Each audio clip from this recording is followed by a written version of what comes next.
Shalom, selamat pagi Bapak Ibu Saudara yang dikasihi Tuhan Yesus Kristus. Selamat kita berjumpa kembali dalam renungan pada pagi hari ini. Kita bersyukur karena Tuhan selalu baik dalam kehidupan kita.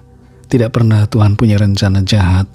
Rencananya selalu indah atas saudara dan saya. Sebelum kita mendengar kebenaran firman Tuhan, mari kita berdoa. Bapa di sorga, Bapa dalam nama Tuhan Yesus Kristus, Tuhan yang penuh dengan kebaikan, kemurahan, kasih setia dan tidak pernah meninggalkan kami. Kembali kami ada saat ini, kami syukuri karena itu semua karena kemurahan-Mu. Saat ini kami mau mendengar sabda firman-Mu, urapi kami supaya kami mengerti dan taat dengan sukacita, melakukan setiap kehendak-Mu. Dalam nama Tuhan Yesus kami berdoa, haleluya, amin. Saudara yang dikasih Tuhan, ayat firman Tuhan saat ini terdapat dalam 2 Tesalonika 3 ayat 3 sampai ayat 4. Tertulis demikian. Tetapi Tuhan adalah setia. Ia akan menguatkan hatimu dan memelihara kamu terhadap yang jahat. Dan kami percaya dalam Tuhan bahwa apa yang kami pesankan kepadamu, kamu lakukan dan akan kamu lakukan. Saudara yang dikasih Tuhan, Clarence Jordan punya 2 gelar PhD. Satu di bidang pertanian, satu di bidang bahasa Yunani dan Ibrani. Tapi dia memilih untuk melayani orang miskin. Dia tidak bekerja di bidang lain. Ia membeli sebidang tanah di Americus, Georgia, dan menamainya Koinonia Farm. Tujuannya adalah untuk menolong orang-orang miskin, baik yang berkulit putih maupun yang berkulit hitam. Mereka ditolong oleh Clarence Jordan dan diajari bercocok tanam, bertani, berkebun. Tapi ada banyak orang yang tidak suka dengan pelayanannya. Mereka meneror, merusak perkebunannya, dan mencoba mengusirnya dengan kekerasan. Dan setelah teror serta pengusiran itu, banyak orang mengira bahwa Clarence Jordan akan menyerah dan merasa diri gagal. Ketika diwawancarai oleh seorang wartawan dan ditanyai soal kegagalannya, Clarence Jordan berkata, "Saya kesini bukan untuk menjadi sukses, tapi untuk setia." Pelayanannya pun kemudian berlanjut, berkembang, dan tidak ada lagi orang yang mengganggunya. Sebagaimana Tuhan adalah setia, kita pun juga harus setia, saudara, dalam melayani Tuhan, dalam mengasihi dan setia dalam mengikuti panggilannya. Dalam 2 Tesalonika pasal 3 ayat 3-4 ini tertulis, tetapi Tuhan adalah setia. Luar biasa saudara, Tuhan itu setia. Dia bukan Tuhan yang tidak setia, tapi Dia setia kepada saudara dan saya. Dan wujud kesetiaan Tuhan dinyatakan di sini. Ia akan menguatkan hatimu dan memelihara kamu terhadap yang jahat. Dan dilanjutkan di ayat 4, dan kami percaya dalam Tuhan bahwa apa yang kami pesankan kepadamu, kamu lakukan dan akan kamu lakukan. Orang-orang percaya yang ada di Tesalonika, seperti juga orang-orang percaya di bagian atau di wilayah lain, mengalami penindasan, mengalami kesukaran. Tapi dalam kesukaran itu, Rasul Paulus mengingatkan bahwa Tuhan itu setia. Tuhan setia, saudara, tidak pernah meninggalkan, tidak akan pernah membiarkan kita. Sifat dan karakter Tuhan adalah setia. Kesetiaan Tuhan itu tidak akan berubah. Dia setia dan selalu akan setia apapun situasi dan keadaannya.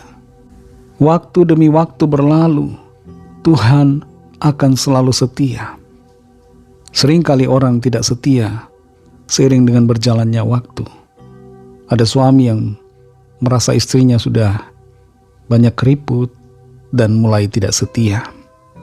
Istri melihat suaminya tidak punya uang, mulai tidak setia. Tuhan setia selalu, saudara, dalam segala keadaan kita. Waktu berlalu, tapi kesetiaan Tuhan tidak pernah berlalu. Dan ada 2 wujud dari kesetiaan Tuhan yang dinyatakan di sini, yaitu bahwa Dia akan menguatkan hatimu dan memelihara kamu terhadap yang jahat. Wujud kesetiaan Tuhan Dua di antaranya dinyatakan di sini. Tuhan menguatkan hati kita. Di tengah keadaan apapun, kesulitan, persoalan yang terjadi, Dia menguatkan hati kita. Tuhan memberikan kita semangat. Tuhan memberikan kita kekuatan, sukacita. Dan Tuhan akan melindungi kita, menjauhkan kita dari segala yang jahat. Dia memegang kita di dalam tangannya dan tidak ada satupun yang dapat merebut kita dari tangan Tuhan. Seiring dengan kesetiaan Tuhan, apa yang harus kita lakukan, saudara? Yang perlu kita kerjakan adalah melakukan firman Tuhan.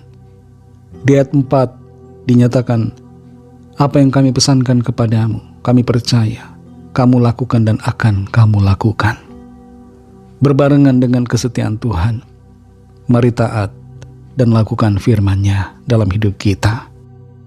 Saudara yang dikasihi Tuhan, mungkin ada di antara saudara yang sedang kecewa saat ini, sedang punya masalah, persoalan. Tapi ingatlah sifat dan karakter Tuhan yang selalu setia kepada saudara, tidak pernah meninggalkan. Tuhan selalu mengasihi saudara dan saya.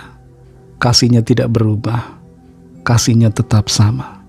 Dan Tuhan akan selalu menolong kita, memelihara dengan kasih-Nya. Mari kita berdoa. Terima kasih Tuhan Yesus, kami mengucap syukur karena kesetiaan-Mu tidak pernah berubah. Engkau setia kepada kami. Engkau mengasihi kami dan Engkau memelihara kami. Engkau yang memberikan kami kekuatan, memberikan kami semangat baru ketika kami lemah. Terima kasih Tuhan untuk kesetiaan-Mu bagi kami.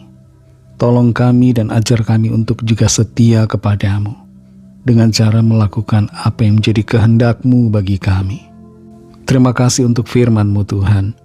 Berkati kami di sepanjang hari ini dalam tugas aktivitas kami. Pimpin kami, sertai kami, dan jadikan kami pemenang-pemenang di dalam segala perkara. Kami berdoa bagi yang sakit dan yang sedang dalam pergumulan. Lawatlah ya Tuhan. Nyatakan kuasa kesembuhan, pemulihan, pertolongan-Mu yang ajaib bagi setiap kami. Yang lemah, yang putus asa Tuhan kuatkan. Berikan semangat baru. Yang terikat kuasa kegelapan Tuhan lepaskan. Di dalam nama Tuhan Yesus terjadi kelepasan dan kemenangan. Kami serahkan semua ke dalam tangan kasih-Mu. Dalam nama Tuhan Yesus Kristus, kami sudah berdoa dan mengucap syukur. Haleluya. Mari sama-sama kita berdoa, doa Bapa kami. Bapa kami yang di sorga, dikuduskanlah nama-Mu, datanglah kerajaan-Mu, jadilah kehendak-Mu di bumi seperti di sorga. Berikanlah kami pada hari ini makanan kami yang secukupnya. Dan ampunilah kami akan kesalahan kami, seperti kami juga mengampuni orang yang bersalah kepada kami. Dan janganlah membawa kami ke dalam pencobaan, tetapi lepaskanlah kami daripada yang jahat, karena Engkaulah yang punya kerajaan, dan kuasa dan kemuliaan, sampai selama-lamanya. Amin. Terimalah berkat Tuhan. Tuhan memberkati engkau dan melindungi engkau. Tuhan menyinari engkau dengan wajah-Nya dan memberikan kasih karunia. Tuhan menghadapkan wajah-Nya kepadamu dan memberikan damai sejahtera. Berkat dan anugerah Allah Bapa, kasih karunia dari Tuhan Yesus Kristus, dalam persekutuan dengan Roh Kudus, menyertai saudara semua, sekarang ini dan sampai Maranatha Tuhan Yesus datang kembali, dan bahkan sampai selama-lamanya. Dalam berkat nama Tuhan Yesus Kristus, haleluya, amin. Puji Tuhan, saudara yang dikasihi Tuhan, saya percaya firman Tuhan menjadi berkat dan kekuatan buat saudara semua, dan Roh Kudus akan menolong saudara untuk lebih lagi memahami kebenaran firman Tuhan dan hidup selalu dalam kemenangan. Tuhan Yesus memberkati saudara semua. Selamat beraktivitas dan sampai jumpa dalam renungan yang berikutnya. Haleluya.